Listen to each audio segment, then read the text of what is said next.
line that's, combined plus 15 over 2 games, you're doing something right. You're doing something really right. And that's why I asked Steve out that question about what does it say about success in playoffs. And you know what? This is a line that has been playing this way since January.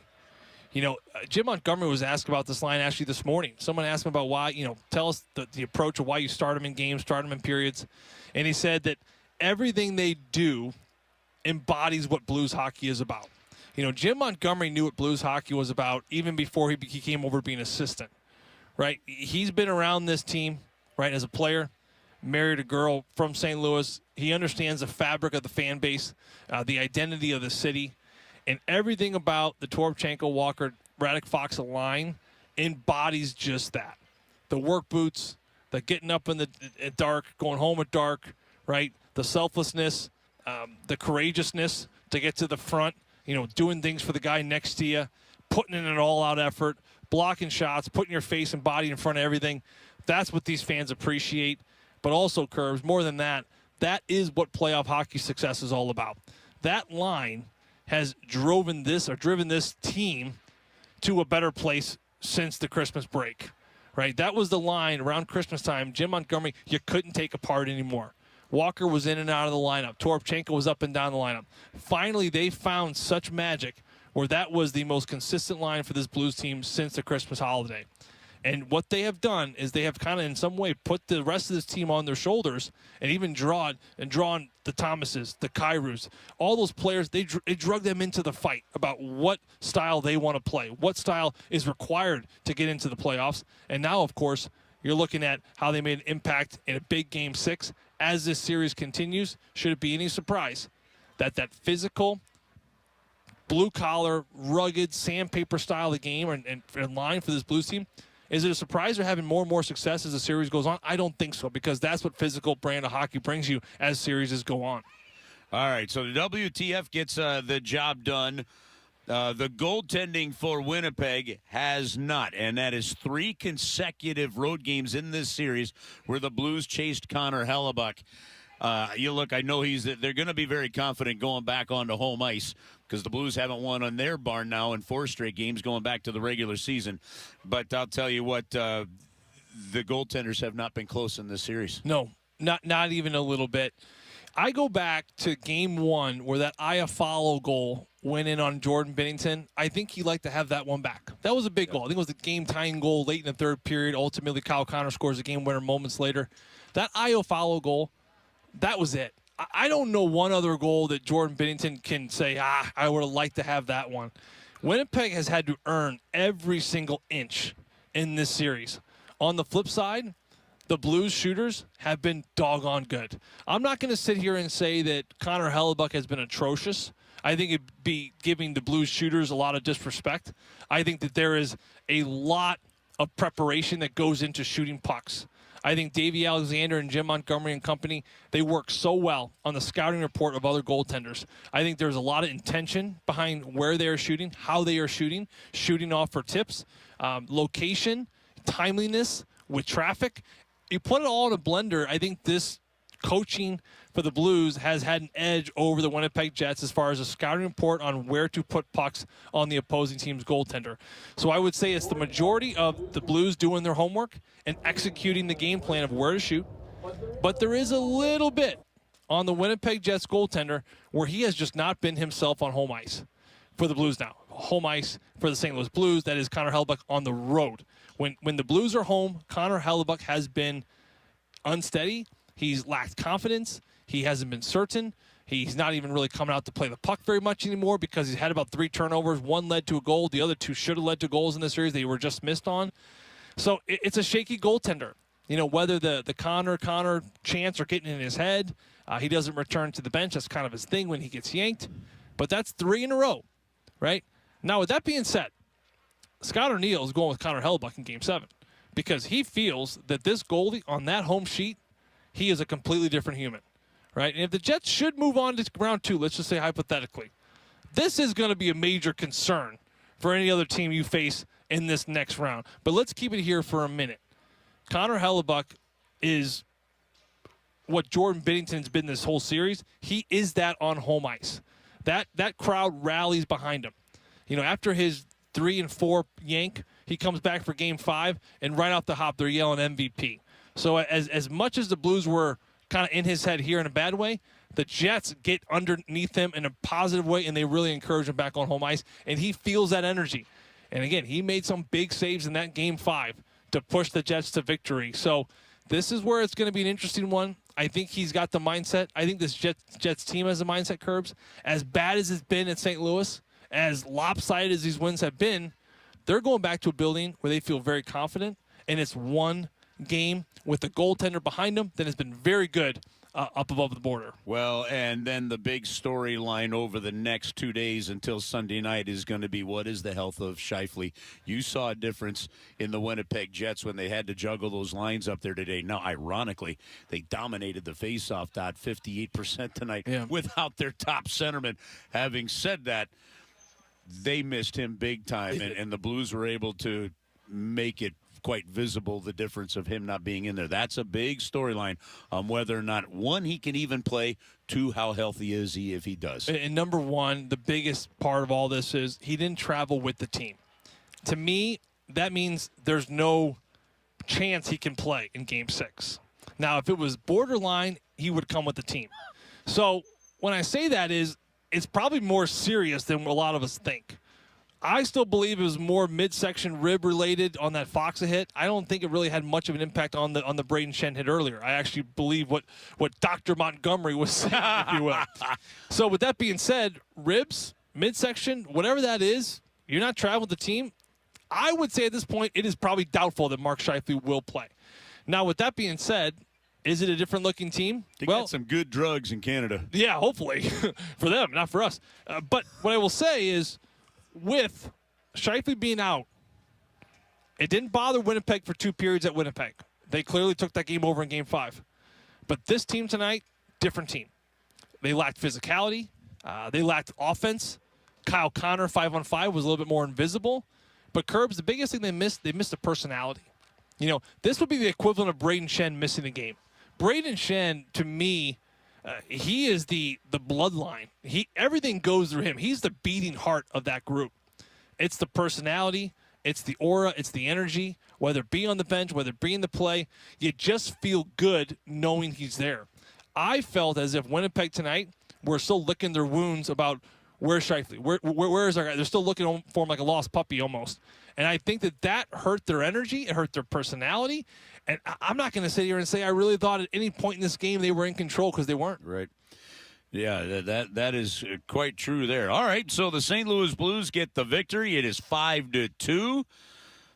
What is the most important factor to you that has to be different for the Blues in Game 7? I think what Justin said, I will back up. The forecheck has to be existing in Game 7. It's been 3 games in a row now where the defense have not been driving the offense. They have not been going up and joining the rush. The rush attack has slowed. And because of the lack of cleanliness out of the D zone to the neutral zone, it hasn't set them up for a forecheck. I think when they're forechecking and when they're playing with speed, we saw it in that second period, they're creating turnovers. You're putting the defense under a lot of stress and pressure. That stress and pressure, because of how much they have been hit over 6 games, it's going to lead to more turnovers. And right now, the Blues have the horses. They have the depth. They're running 4 lines. They have the energy. And I think we're starting to see the impact of how physical they were at the beginning of the series, because now Winnipeg seriously looks tired. So with all that being said, how do you get to that forecheck early? If you can do that, I still believe at the end of this whole series, the team that was better at the offensive net, because up to this point, that's how it's been proven, is going to win this series.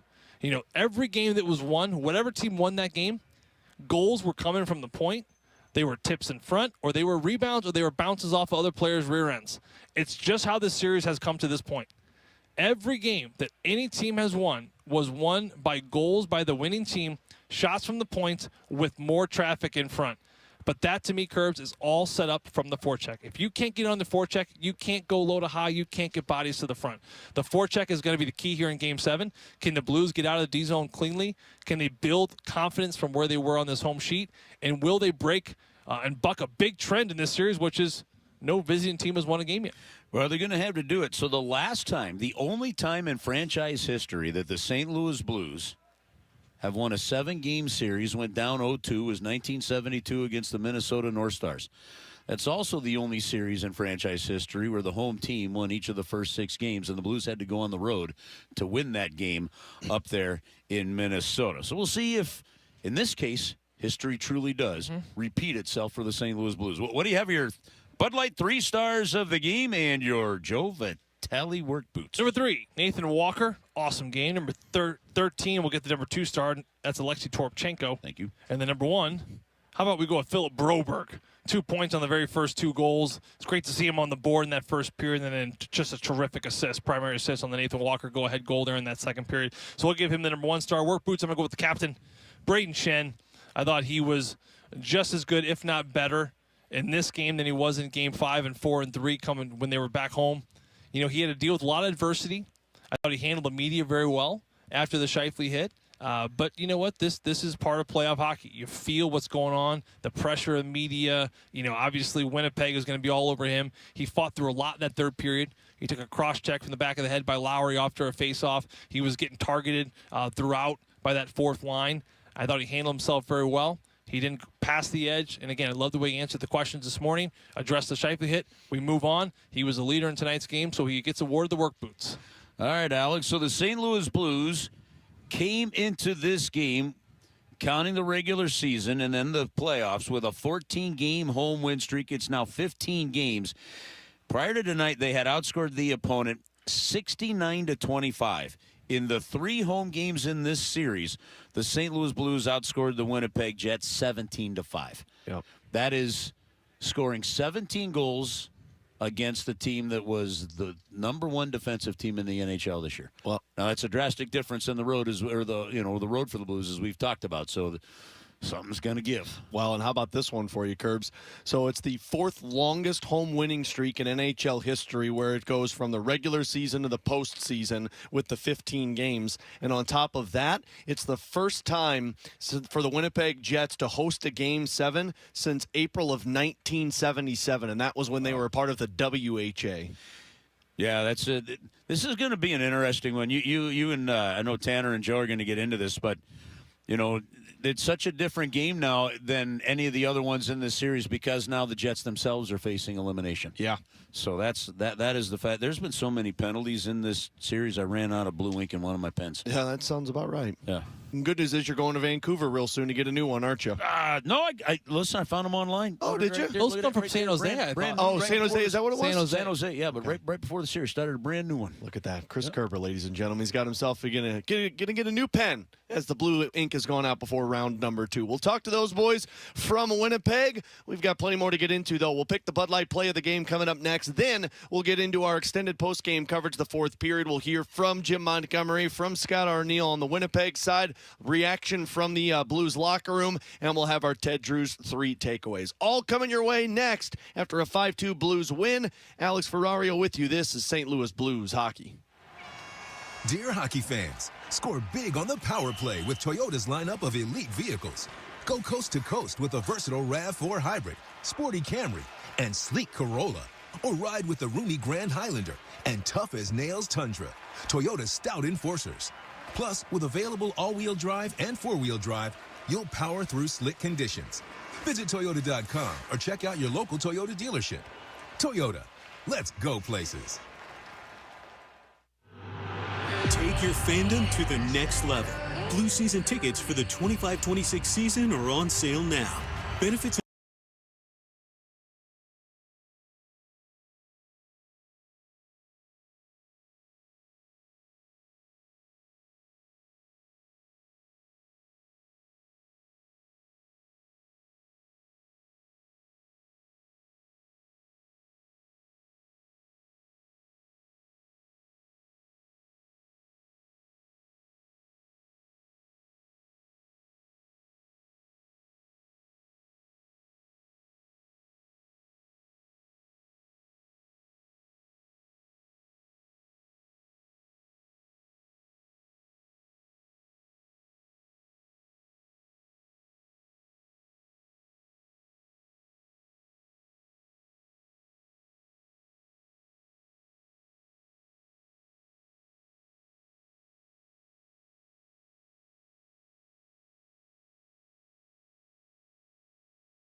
We're going to make that one from Nathan Walker, the little Aussie with the go-ahead goal there in the second period. Tonight's Bud Light Crisp play of the game. Easy to celebrate thanks to Bud Light and Nathan Walker's third goal of the postseason. And that's just more of an example of the fourth line and that depth of scoring really helping the Blues. Started with Philip Broberg, though, just using speed into the offensive zone, goes around the net, and is able to find Nathan Walker, who wins that net front presence.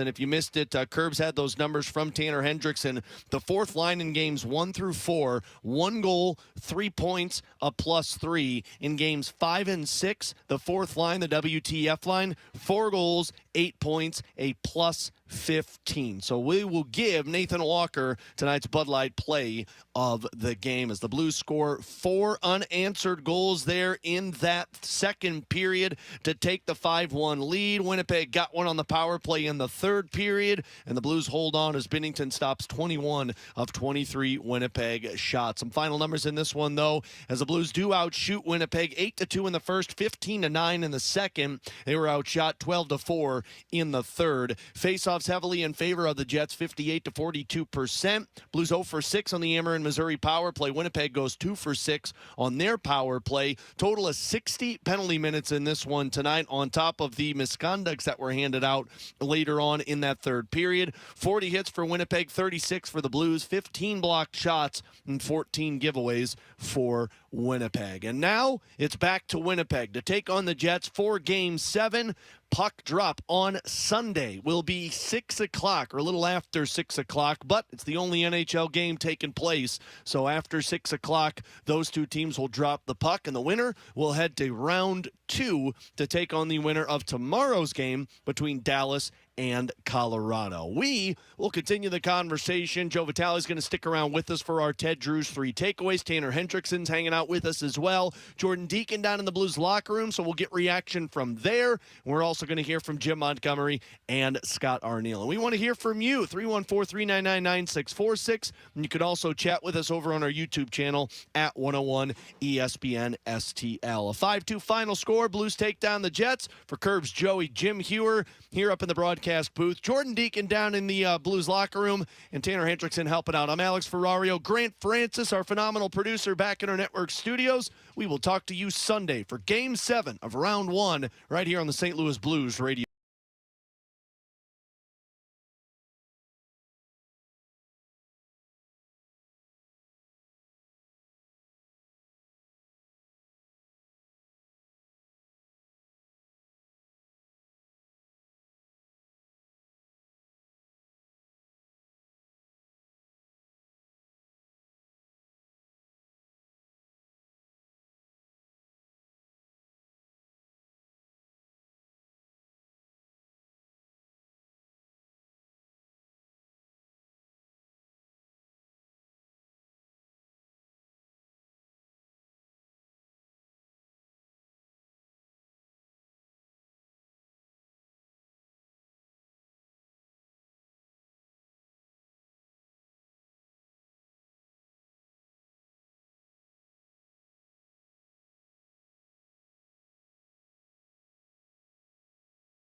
Motivating messages you can stand right here. These are our Blues players. These are the Blues players. How do we get them psyched up for the puck drop? I tell you what, Blues, we're down. We're down 3-2.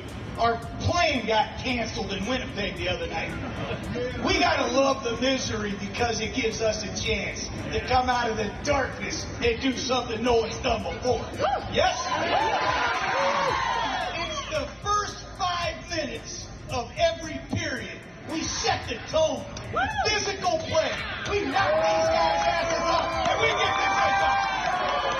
Joe Vitale. It may not have been the first 5 minutes of every period, but they did score 6 minutes and 5 seconds into the first period. Winnipeg may have scored in the second period, but the second is where the Blues just went out and destroyed Winnipeg the rest of the way. Welcome into our fourth period here on your extended post-game coverage. Your home for the Blues 101 ESPN, along with Joe Vitale and Tanner Hendrickson. I'm Alex Ferrario. Joe, if I'm Tom Stillman, I'm booking a first-class flight for John Gruden to Winnipeg. You might as well take the good luck charm with you for Game 7. Yeah, it was awesome seeing John and being a part of the pep rally there with him. The energy is so infectious, and what a cool dude. Yeah, what a cool dude. And it was great to see him in the building here. And listen, this whole crowd, I think, rallied behind that type of energy, and they brought it once again. You know, this is a Blues team that has given them a lot to cheer about, because one thing that Jim Montgomery has said about this group since he came aboard, and we're seeing it really magnified now, has been that R word of just being resilient. You look at this series, you have to be resilient in a series. Maybe not in the first round, but at some point, if you want to win a championship, your back's going to be against the wall. And like what John was saying there, it's an opportunity to pull yourself out of the darkness. You know, one thing this group has done, they have been resilient, right? You dropped 2 games in Winnipeg. Alex, I mean, I'm leaving Winnipeg. Everyone's like, is it going to be a sweep? Are you guys even going to come back? I mean, really, that was the tone. Yeah. You know, it didn't seem like, you know, we seemed like we snuck in. We got it on the last day. We're wounded. We got no Holloway. Colton just comes back. You weren't sure about the status of Thomas. Yeah. You dropped those first 2 games, and all of a sudden you're like, here we go. And that would have been okay. It would have been okay for the Blues to roll over and die at that point. But what do? They come back, and they bounce back in a great way in games 3 and 4. And they outscore. They chase Connor Hellebuyck. Energy in the building. You feel the momentum's going your way. Then you go to Winnipeg. And ultimately, you get away from your brand of hockey. Mm-hmm. You get set back a little bit. You kind of get brought back down to the depths of hell, if you will, in that darkness. And they could have rolled over and died here, called it a season, but a great punch back. And not just fortunate bounces, not lady luck going their way. When they're bouncing back, they're establishing themselves, and they are earning it. And they are showcasing and making a statement that these are the St. Louis Blues, and this is how we play. And we are here to make this a series that goes the distance, which, of course, is what we're going to be seeing now on Sunday evening. You know, Joe, it's the one thing that you and I have talked about for pre-games all the way up to Game 3 and Game 4 when the Blues pushed their way back, and we really hit on it in Game 5 where we said even if the Blues lose, and they did in Game 5, it still felt as if the pressure was on Winnipeg. And I was on Winnipeg radio earlier today, and their host even said, he's like, look, even with a 3-2 series lead, our fans have a lot of anxiety for this because they know if it comes back to Winnipeg, the pressure is going to be heavily on that team. And I don't know if there's a worse spot to be in than if you're Winnipeg on the road. You had your goaltender pulled for the 3rd time in this series, and now you have to go back and win a Game 7 that this Winnipeg Jets team has not had a lot of success doing. Right. No, they are back on home ice, which is a good thing. They are back on a sheet where Connor Hellebuyck's been good. I think they're confident there. They're going to be okay from a nervous standpoint, the team that is. And I think the fans kind of are as well. Mm-hmm. But if I asked Curbs this on the broadcast, if I were to ask you, Alex, when this series started, we were going to see 3 goaltender changes before Game 7. Mm-hmm. How many of those would you think would be on Winnipeg, and how many do you think would be on St. Louis? Because of Hellebuck's numbers, I would have said you're going to see one of them on the road, but I would have thought more were on the Blues side. I would have, too, because of how good Hofer was playing as well. Exactly. Hofer and Binnington were the best tandem going down the stretch. And at any point, if Binnington were to allow a weaker goal or weaker 2, all of a sudden pull him and get Hofer in there. And you may even see, I even thought we'd see maybe Joe Hofer start a game in the series. Oh, yeah. You know, and that's no disrespect to how Binnington was playing because he was elite. But Hofer was also playing very good as well. And not to mention, you know, Hofer's played the Jets a couple times this year. So I think he had a little bit more knowledge there. It's his hometown. So there's been 3 goalie pulls in this series. And all 3 have come at the hands of a Vezina winner who's probably going to win another one. He may even win a league MVP. Yeah. I mean, again, put that in perspective. The league potential MVP, which I think he may get with the numbers that he showcased all year long, and a Vezina winner, best goalie in the league, has been yanked 3 times, and we're not even through the first round yet. That, to me, is partly on the shakiness and the fragileness of Connor Hellebuyck, especially on the road. Something is not working. Something is not clicking. But the majority of it, though, Alex, I'm telling you, the majority of it is on the St. Louis Blues. They do a heck of a job. And Dave Alexander and Jim Montgomery and the players, they work. They work at becoming students of the game. These are not just skilled players just ripping the rubber and hoping for the best and crossing their fingers. There is some mindfulness behind the madness. You look at goalies. You look at the scouting reports.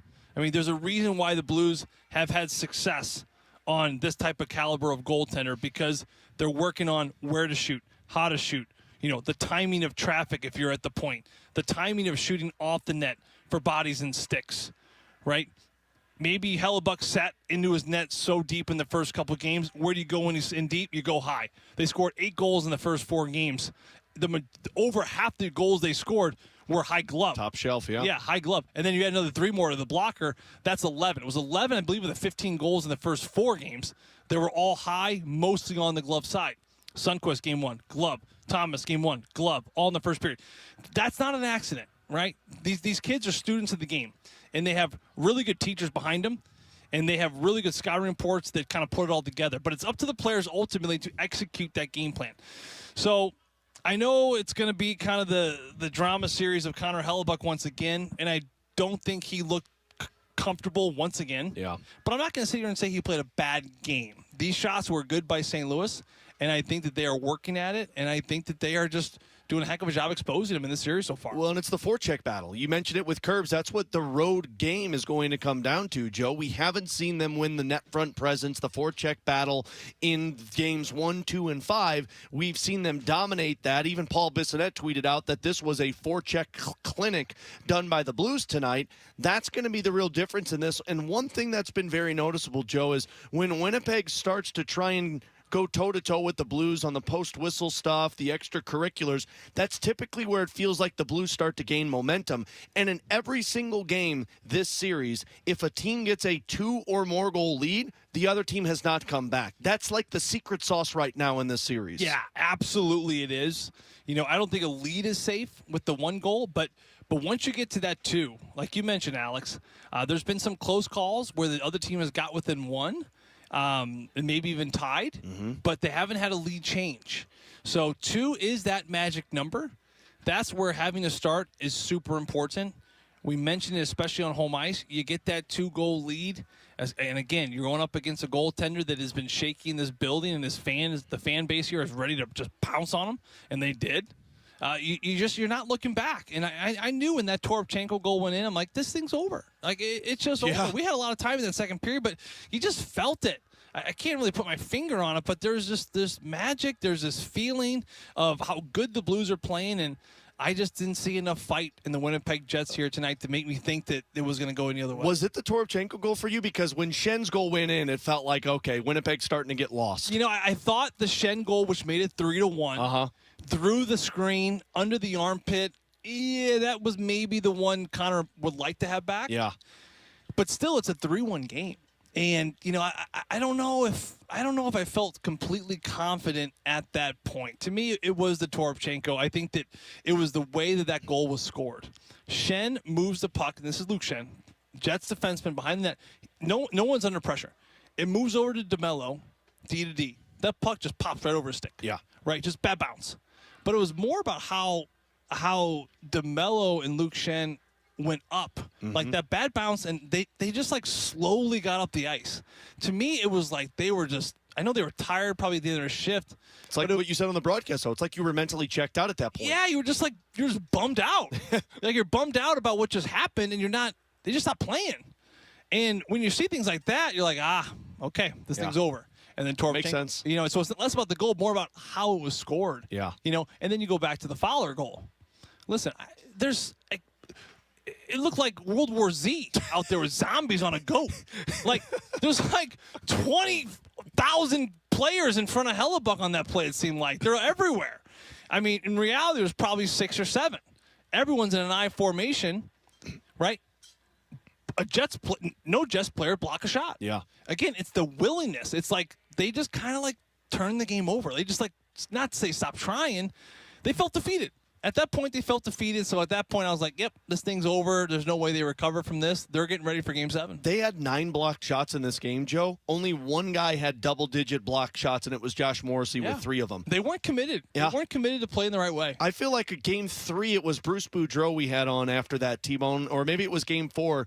But he told us, Joe, he's like, I don't know if I've ever seen a team not block a single shot in the third period. And that's what happened. Winnipeg, I think it was Game 4, where he said they did not block a single shot in that third period. Yeah, no, they weren't committed to win this game. They just weren't. I think that falls on the coach. I think it falls on their veterans. I think it falls on their goaltender. I think they failed. They failed in this game. They had an opportunity, not necessarily win the game, but you have an opportunity to establish a game that's going to put yourself in a good spot. And I think it was partly because they weren't ready to go. I think that they're probably still licking their wounds from the Mark Scheifele incident where they've lost a big-time leader. But you know what? The majority is how the St. Louis Blues played. Like, that's a deflating style they played against them tonight. St. Louis was hard. They were physical. They jumped on them early. They got that goal early, bit of a goofy bounce, but it goes in. They built on the second period. The forecheck was real. It was alive. It was vibrant. The D were jumping up in the rush, right? The coaches were active. Jim Montgomery and Steve Ott were going bananas there in the third period. Yeah. Again, it was just building and building, and they took one goal, turned it into 2, then 3, then 4. And the momentum that was created in that second period, it's a horrible style to play against, and Winnipeg has seen it for 3 games. Now, the Blues, on the flip side, they have seen a very tight defensive battle at Winnipeg after Winnipeg grabs a lead, and that's a defeating style. Alex, Game 7, who can grab a lead, maybe by multiple goals, and who's going to shut it down? That is the recipe. How do you get up by a couple?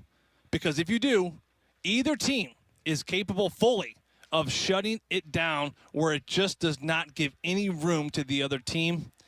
We'll see how this thing shakes out on Sunday. Real quick before we let you go, Joe, and we really appreciate the time. I'm not trying to get too far ahead of myself here, but if they win on Sunday, you move on to the second round. Tomorrow is Colorado versus Dallas. Who do you think is a better matchup for the winner of this series? Well, pick your poison, but if I had to pick one, right now at this point, I would say the Dallas Stars. Yeah. I just love that matchup. Yeah. I do. They've all been one-goal games, it seems. Yeah, they've all been tight. I love Binnington against the Stars. I think that there's a little bit of that remnants of 19 that can kind of infiltrate this group. No coincidence, Jim Montgomery going up against them. And keep in mind, Dallas has got some big-time injuries still. Yeah. And I think that Colorado is relatively healthy. Colorado's deep. Gosh, they're fast. They're physical. Their defense scared me a little bit. But, Blackwood and Ottinger, both to me that not truly tested playoff goaltenders that have gone the distance. So I think the goaltending's a wash. I think the defense is better at Colorado. I actually think the forwards are better at Colorado. So for all those reasons, I'm hoping that Dallas takes care of business on home ice there tomorrow night. And we're heading to Dallas after a juicy Game 7 road win against this Winnipeg Jets team. But ultimately, I'm just, being a little selfish, too, because I'd rather have a little bit more sun in Dallas than... Hey, I was just going to say, you know what the positives with this, Joe, are? One more day in Winnipeg. That's all you got. One more day of French onion soup at the Elephant Room, which is our hotel lobby. Really? French onion soup is what you go with? That's the ongoing joke. Oh, okay. So when Eriksson Ek... God, I hate Eriksson Ek. He scores that stupid goal on the last with 12 seconds left. You know what, Joe? We would have had a 10 o'clock puck drop for 2 of those first 3 games against Vegas. I would have been crawling out of the Aria at 4 a.m. No, I'm only kidding. But he scores that goal, and I go to Curbs and go, Eriksson Ek scored. He goes, really? That's actually Jim. Jim showed me the phone. Yep. Because the game was a little delayed. Yeah. I'm like, no. He scores. Way to go, Jim. I go, Curbs, we're going to Winnipeg. He goes, okay. And then we're kind of letting it kind of sink in, like, doggone it. And then he goes, well, the good news is, I'm like, oh, God, there's no good news. The good news is they have a great French onion soup at the Elephant Room in the restaurant bar in the lobby. And I looked at him and was like, I've never wanted to punch you so bad. Honestly, I really wanted to as well.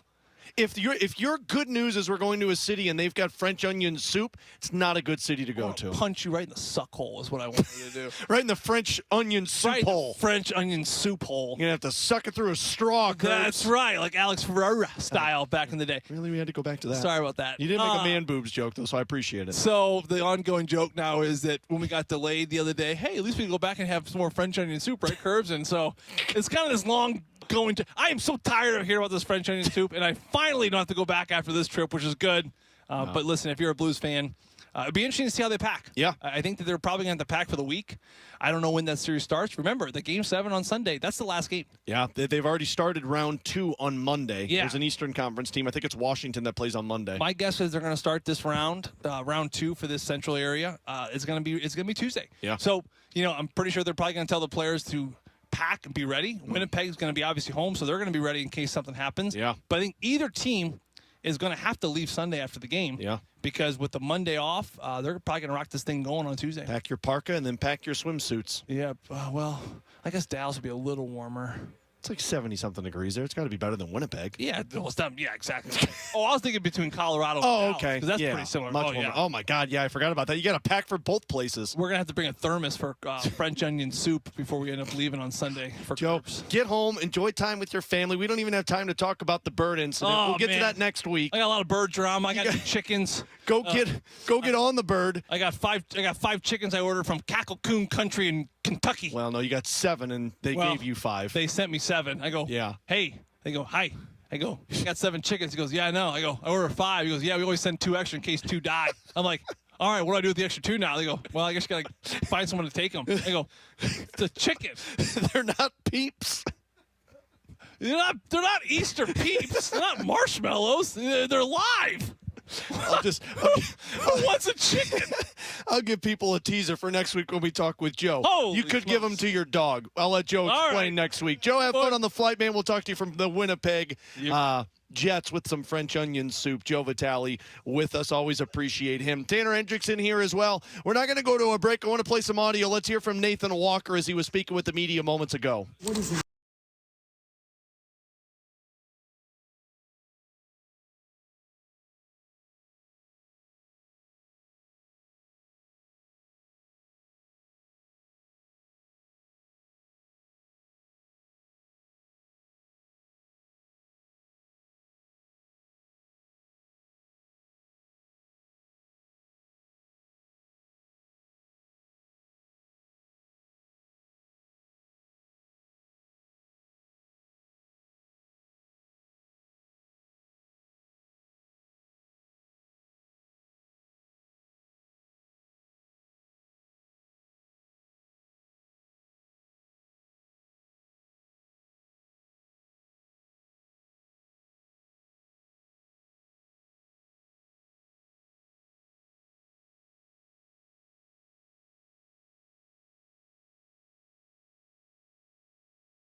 Our own energy there.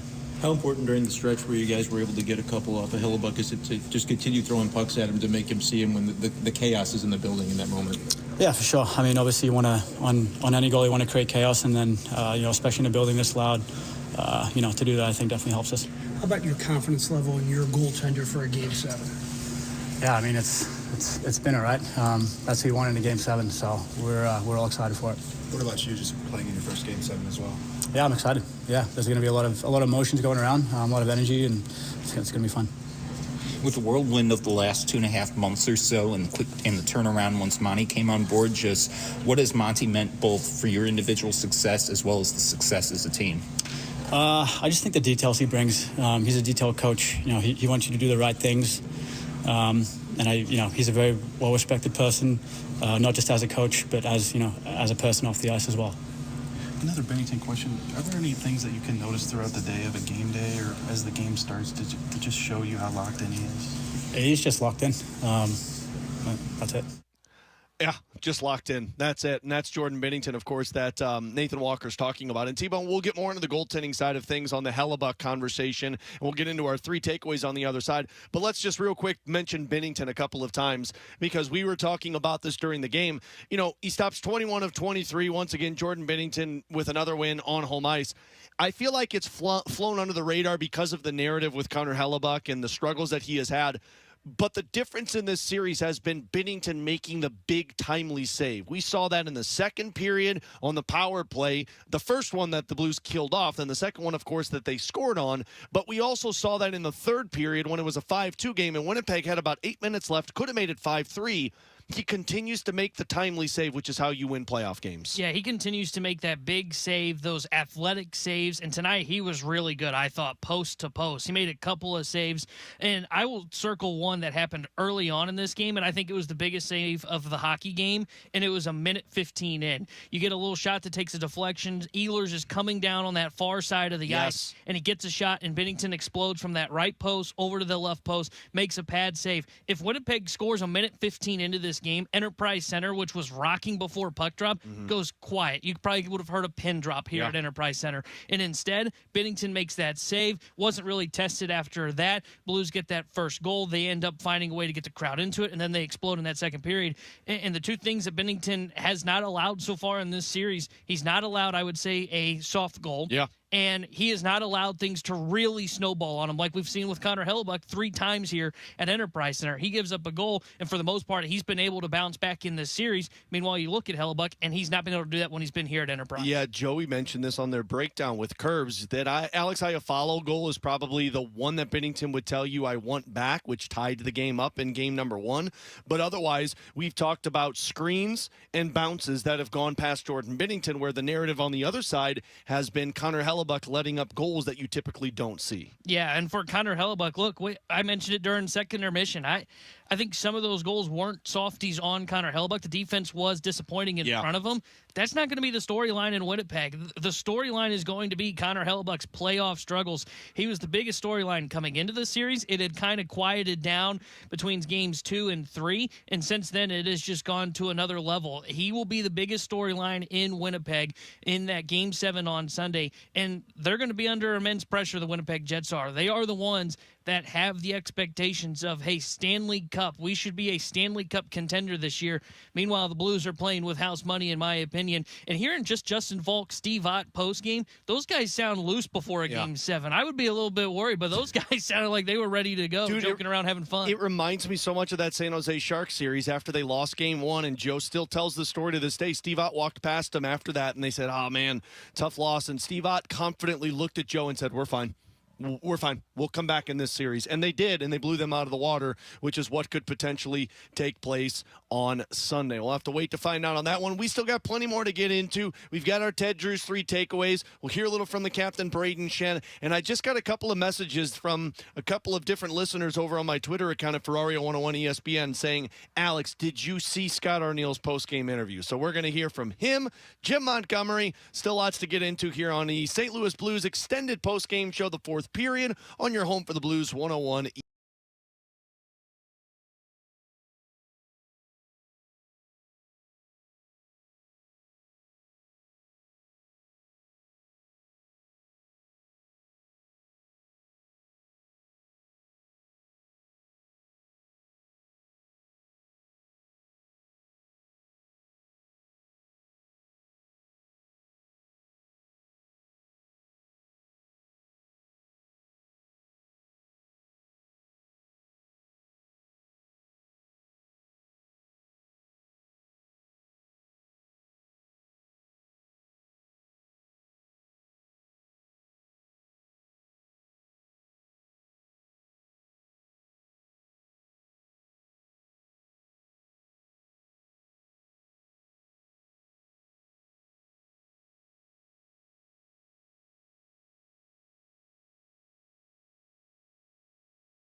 those are the discussions the coaching staff will have, and especially with Wade Flaherty, who's a great goalie coach. So those are the discussions that they will stay ahead of that. Okay, if this scenario happens, how are we going to respond, and at what time, and the momentum of the game do we look at those things. So those things develop as the game unfolds. Now you've got a question for me. I don't know. I mean, I'm counting on Bucky's post-game press conference. No, I'm counting because I know Bucky so well. I'm counting on him responding. I am, and I know the team so well. The culture, the chemistry's in that room. Those are the things that come into play when you're going into Game 7 after you've been not embarrassed but beaten again 5-1 on the road, and you've lost 3 games. You've had to pull your number 1 guy in 3 games. The team has to rally around him, which they did in Game 5. So that's the voice of former Winnipeg Jets coach Rick Bowness, who was on the TNT pre- and post-game set earlier tonight. Speaking of the decision going into game number 7 of Connor Hellebuyck, and he's right. There's no decision on this one. If they would have lost Game 5, faced elimination in Game 6, maybe you can have that conversation. But for me, T-Bone, it never really mattered. This is a guy that's got 7 more years on his contract. He is paid to be the number 1 goaltender. You go down with your best guy in between the pipes. He's been bad on the road. There's no question. He's been very good at home. But tonight to me wasn't about Connor Hellebuyck. Tonight was more about the team in front of him and how bad they played. They just allowed the Blues to dominate the front of the net. Yeah, I'm with you. The Blues were able to get to the front of the net. The defensemen were active on the rush tonight, which Winnipeg did a pretty good job of slowing them down back in Winnipeg in Game 5. Tonight, that wasn't the case, and they were able to get in front of the net. They were able to take away the eyes of Connor Hellebuyck. And the other thing, and I thought Joe said it well, you just saw how deflated the Winnipeg Jets team got. Mm-hmm. It is quick for this Winnipeg Jets team. That's 3 times now at Enterprise Center where they get down by 2-3 goals and then the heads dip and the game is over after the second period. So I agree, not all on Connor Hellebuyck, but it is going to be an interesting conversation in Winnipeg going into game number 7 to see if he's going to bounce back. Yeah, there's going to be tons of tight butt cheeks out in Winnipeg because of Connor Hellebuyck's struggles on the road. He's just one of the many takeaways in this one tonight, but let's dive into hour 3. It's time for tonight's 3 takeaways, presented by Ted Drewes. Real custard, real tradition. Ted Drewes. It's St. Louis. And I am alongside Tanner Hendrickson of BK and Ferrario. I am Alex Ferrario after a 5-2 win over the Winnipeg Jets, forcing Game 7 out in Winnipeg. And T-Bone, you had the numbers for Chris Kerber. They broke it down in the postgame, but the biggest takeaway for me in this one tonight was your fourth line. Really your depth of scoring, but the WTF line specifically. Yeah, the WTF line has been great over the last 2 games. From games 1 to 4, 1 goal, 2 assists, 3 points. They were a +3. In games 5 and then tonight, game 6, 4 goals, 4 assists, 8 points, a +15. They've been out there. They've been setting the tone. And they've been doing that all series long. They've done a pretty good job of getting into the forecheck, cycling the puck. But now they are really starting to add that offense and finish. The fourth line is adding to that depth of scoring, as you said, setting the tone for the St. Louis Blues. It's been really impressive to see from this fourth line, who really played well down the stretch for the St. Louis Blues in the regular season. Now it's carrying over into the playoffs. And think of the goals, the situations that they've scored those goals in. In Game 5, Nathan Walker scored the goal to tie things up. Now, the second one that he scored, that one came when the Blues were already down and out, and they were trying to pull themselves back in, but the game was over at that point. But tonight, a 2-1 score breaks the tie in the second period, and then the Toropchenko goal, as Joe mentioned, that was the one that felt like it kind of killed off the Winnipeg Jets. They're not just scoring goals when it's 7-2 and the game's already out of reach. They're scoring timely goals, and Jim Montgomery has mentioned it so many times in the past. Why does he use the WTF line so much? Why does he use it to start games? Why does he use it when a penalty kill or a power play just ends? He said because they are the identity of our team. Yeah, they kind of are going back to what they had back in 2019 with that fourth line, right? That was the way Craig Berube used that line, and that's how Jim Montgomery is using this team. Look, you want to find a way when things do go south to try and reset things. The fourth line is what the Blues want to be. It's why Jim Montgomery continues to talk about them, and it's impressive to see what these guys are doing. Nathan Walker's had himself a heck of a series. He's bouncing off guys. They can't even knock down the little Aussie. He was throwing guys around all game long here tonight in Game 6. Yeah, Logan Stanley was bleeding after he tried to hit Nathan Walker along the boards. And that man is standing at like 5'10", and Nathan Walker just continues to play like he is 6'7". T-Bone, what's another takeaway for you from this one tonight? Well, for me, it was the defenseman getting back in the rush. Tonight, the defenseman had 6 points, and you saw Philip Broberg, who had a very good game. He had a goal and an assist tonight. Defensively, look, we talked about it in the pregame. Joe's been talking about it. What's the key for the St. Louis Blues? How are they going to be able to win games in this series, and how are they going to be able to win Game 7 in Winnipeg on Sunday? They've got to get the defensemen involved, and they were all over the place tonight. They were down beneath the goal line. They were up at the blue line. They had a couple of really good breakouts. Cam Fowler made a nice move in the second period. Ryan Suter, by the way, was the defenseman that broke out that play where Neighbors deflected it at center ice, and Shen came in and scored. All 6 defensemen tonight were involved offensively, which was nice to see because the defensemen were a little bit lacking some in that game in Winnipeg. They didn't really find their rhythm until about that third period. Tonight, they were ready to go from the jump. They really were, and I think when you see how these defensemen are scoring, I mean, the Broberg goal, he takes it, he showcases his speed, goes around the net in the offensive zone, and makes that pass. That's a Robert Thomas-esque pass to Nathan Walker standing on the doorstep. Cam Fowler gets it in the middle of the ice from a great pass by Colton Parayko, mind you, and just unleashes that shot. And then, like you mentioned, Ryan Suter creating the breakouts, Justin Falk a part of it as well. When the defensemen are doing that style, I should say, that is when the forecheck really comes into play. That's when you see the Blues dominate the front of the net. It's because other teams are scrambling to try and find a way to eliminate the defenseman. And how about these numbers from the defenses from both sides? The Winnipeg Jets defense, 2 goals, 11 points in the series. St. Louis Blues, 6 goals, 24 points. They've got 13 more points, the Blues do, from their defensemen than what Winnipeg has been getting from their guys. Yeah, well, and I believe, what was the numbers? Did a defenseman pick up any points tonight? So, no, 1 point from a defenseman. So the Winnipeg Jets have 11 points from their defensemen in this series. Cam Fowler in this series has 10 points. So from the 7 defensemen that have played in the playoffs for the Winnipeg Jets, they have compiled a total of 11 points. Cam Fowler has 10 of them. And you heard Curbs mention on the call the franchise record for points in a playoff series by a defenseman. Third takeaway for me, T-Bone, before we hear from Jim Montgomery and Scott Arniel. I thought tonight you had the 4 lines once again. I give credit to Matthew Joseph. He jumped in, and that line had offensive success. Didn't score, but had 3 total scoring chances and did not allow one. A Corsi rating of 77%.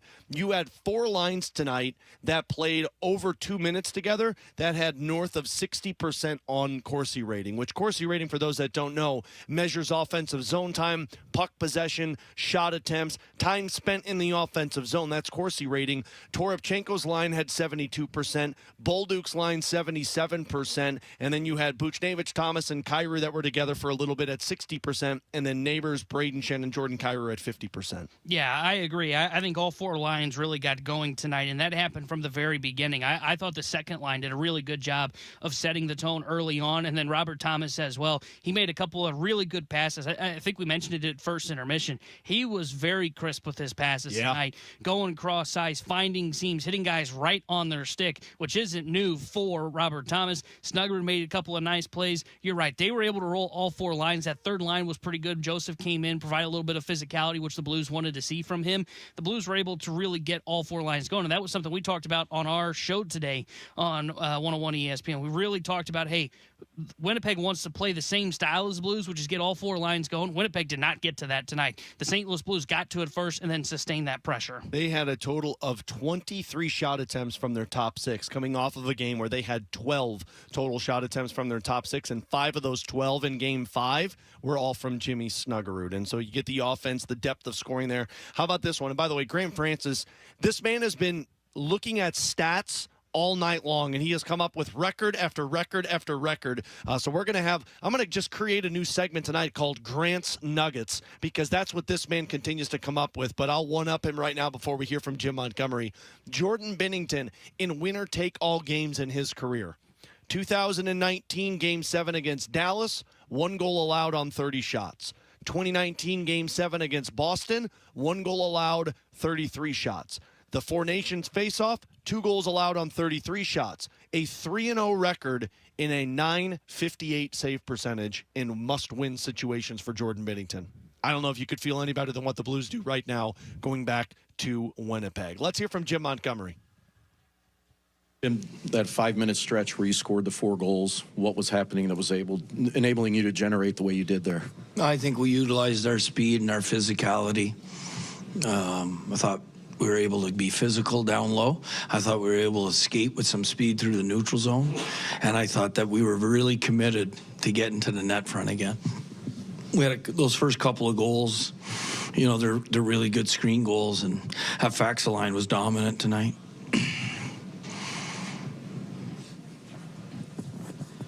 That's what I was going to get to.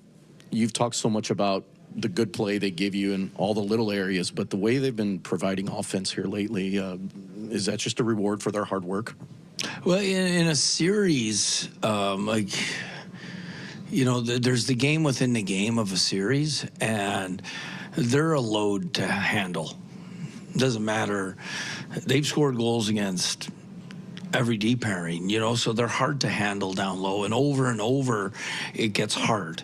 And they're creating that identity that we look for that allows us to get to net fronts, to win races, and to get screen goals. Jim, how do you bottle up what you've done at home here and do it in Game 7 on the road? By not even focusing on that. We're on to the next game. Just like we lose Game 5, we're on to the next game.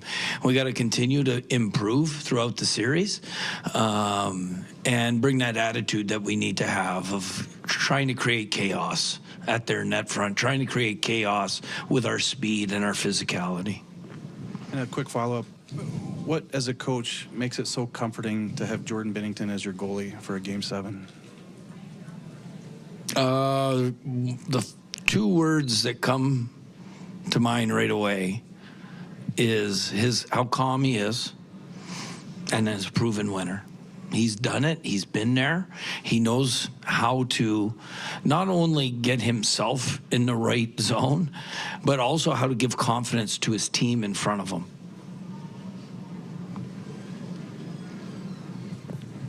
The significance of the Broberg goal, Winnipeg came out and maybe had a little bit better of it early on, and then you get that goal to go ahead.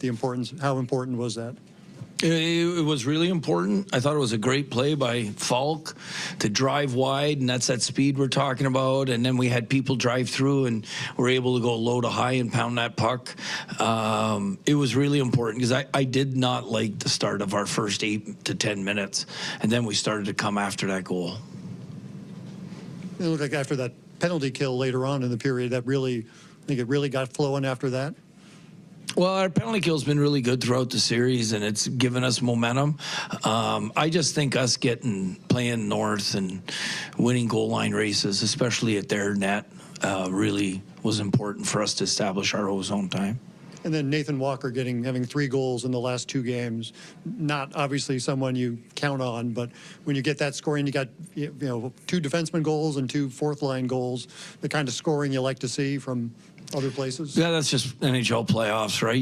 There's so many unsung heroes, and we know how important Nathan Walker's been. I think he's a fan favorite because he embodies what it means to be a Blue, and that's why he's a fan favorite.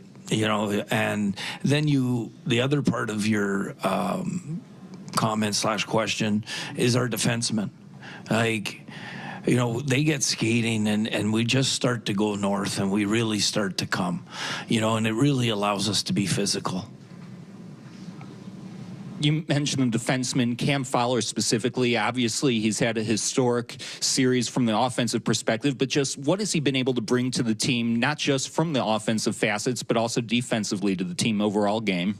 Yeah, incredibly cerebral. He's a player when, you try and change things that you do, he goes out and implements it right away. Just because that's how intelligent he is.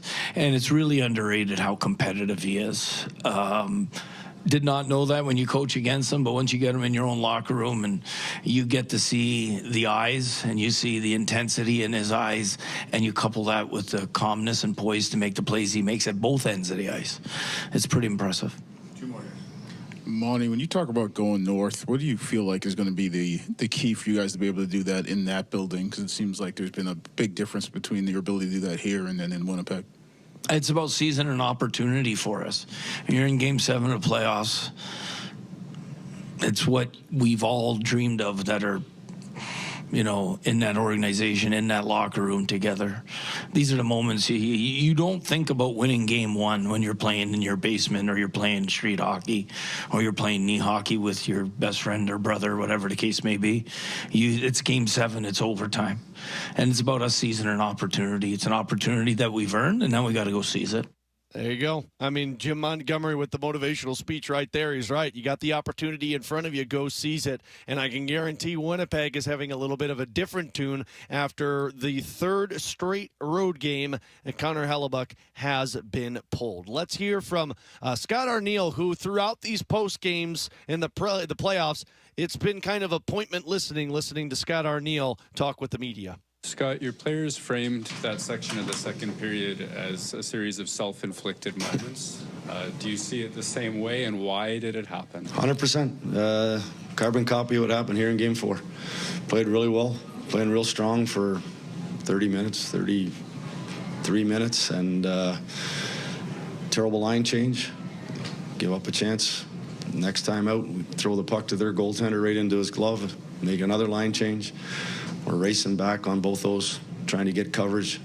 And then the third one was just us coverage. We had a couple guys, three guys caught behind the goal line. So, we shot ourselves in the foot.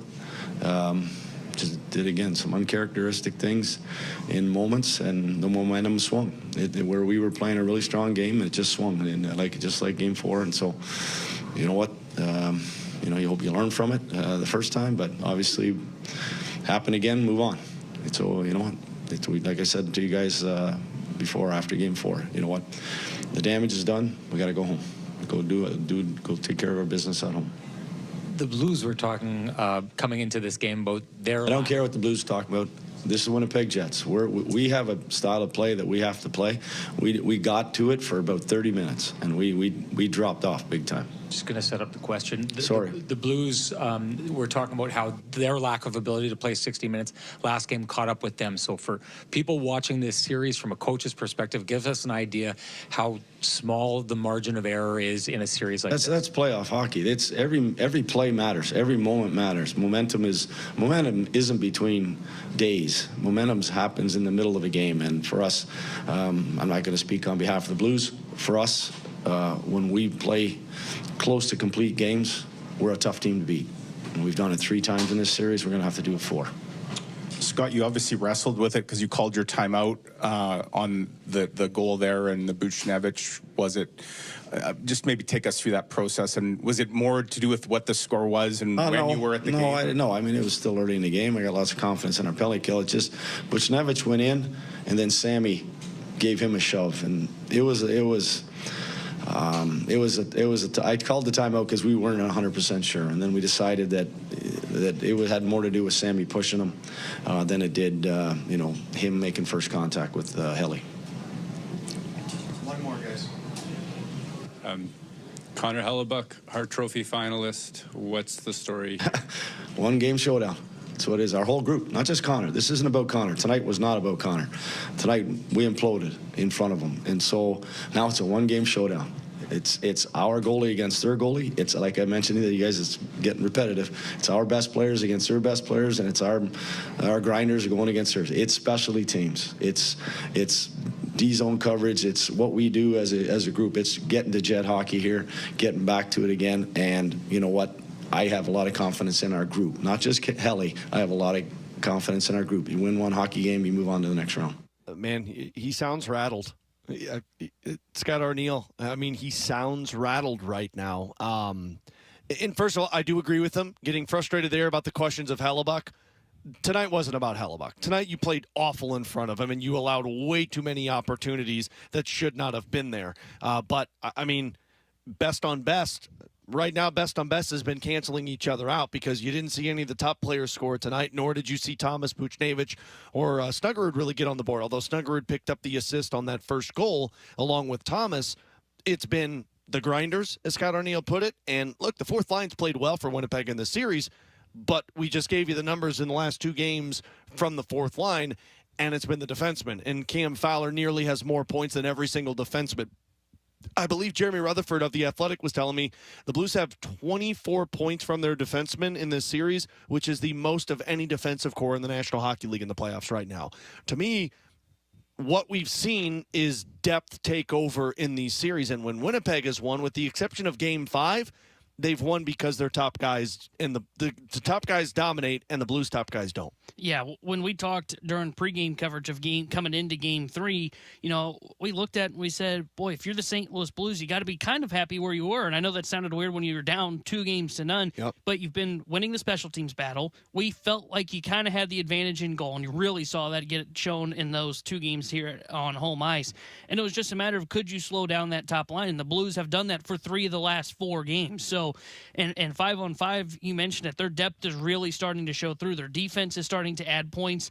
You've got the fourth line that is now starting to finish. Though Winnipeg Jets' fourth line has been good, they've been good by looking at the numbers, right? They're not putting up points for them. They're more a peek under the hood, and you're going, okay, well, they're holding zone time. Okay, that's nice, but at some point you're going to need to start coming through, and you're going to have to start putting the puck in the back of the net, and that's what the Blues are now getting from their fourth line, and really what they've been getting from their 4 lines in the last 3 of the last 4 games. All right, before we close it down here, I need to give this man the credit he deserves, because I truly believe there is no better producer in the National Hockey League than Grant Francis. I mean, this man not only makes our broadcast sound crisp, but he's also my go-to stats guy, because he is always checking out kind of what's going on in games, what stands out to you, what took place. And Grant, I want you to take over this segment and just be Grant's Nuggets, because you have so much from the game tonight. Well, yeah, thanks, Alex. I spent a lot of time tonight on the NHL Records website because there was a lot to get to. So first off, you go to those 4 goals that the Blues scored. Before they scored their 4th, when it was just the 3 goals, it was the 5th fastest 3 goals in Blues playoff history, which it's also the fastest since 1998 when they scored those 3 goals. And then when they scored that 4th one, it was the fastest 4 goals in a playoff game in 5 minutes, 23 seconds. 3rd fastest 4 goals in Blues playoff history, the fastest since 2000. So that was another one for the Blues right there. And then if you get to looking at some of the stats of some individual players for the Blues. So Philip Broberg ended tonight +4. It is now +9 on the playoff series so far for him. That puts him alone at first in the NHL in the playoffs this year. And then if you look at some of the forwards, specifically the fourth liners, you got Radek Fox and Alexei Toropchenko. Both of them were +3 in this game tonight.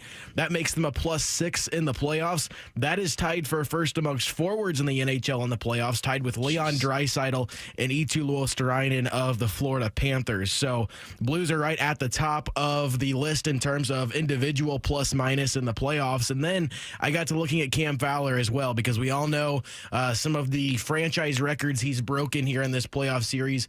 Most points in a playoff game by a defenseman, most points in a series by a Blues defenseman in franchise history. But comparing him to the rest of the league right now, amongst defensemen, he's got 10 points, which is alone for defensemen in the NHL in the playoffs. 10 points. He's ahead of Evan Bouchard, who's second. He has 7 points, and he has doubled the production offensively of Cale Makar, who sits at 5 points right now. And keep in mind, both those teams going to Game 7, so identical stats in terms of games played. So Fowler doubling up points in the same amount of time on the ice, really. And then you look at this as well.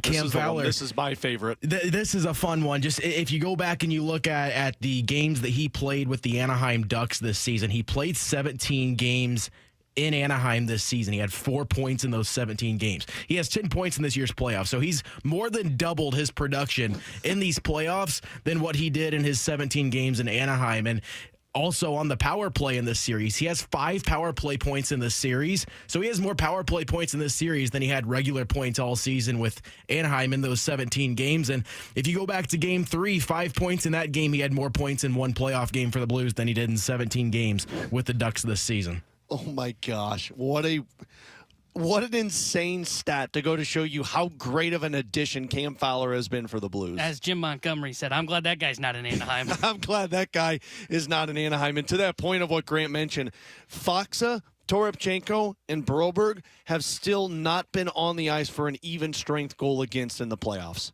Those three guys have not been on the ice for an even strength goal against. And Falk would be if it wasn't for Broberg, who got hit, and Leddy went out on that shift, late on that shift, and then they got tangled up, and that even strength goal went in on game number 5. Hey, Grant, Alex, phenomenal. You Yeah, want please. one more real quick? Absolutely. So throughout his career, we know how good Cam Fowler's been in his best years in Anaheim. Well, the best year he had in Anaheim in terms of plus minus, he finished a season plus 15. Well, with the St. Louis Blues this season in the 51 games played, he was a plus 19 in those games. Now, from the season as a whole, it's going to be brought down a little bit because he was a minus 7 in those 17 games in Anaheim. But if you just isolate his time in St. Louis, the plus 19 is the best, a personal best for him in a season in his career. Again, plus 19. The best previously was plus 15 in the 2013-2014 season.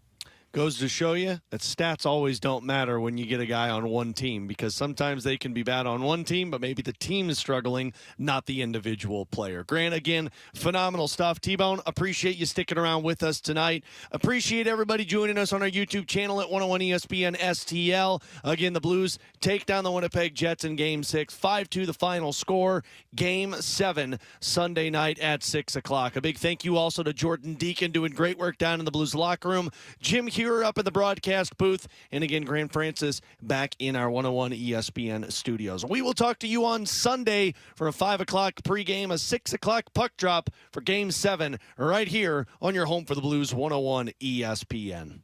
Thanks for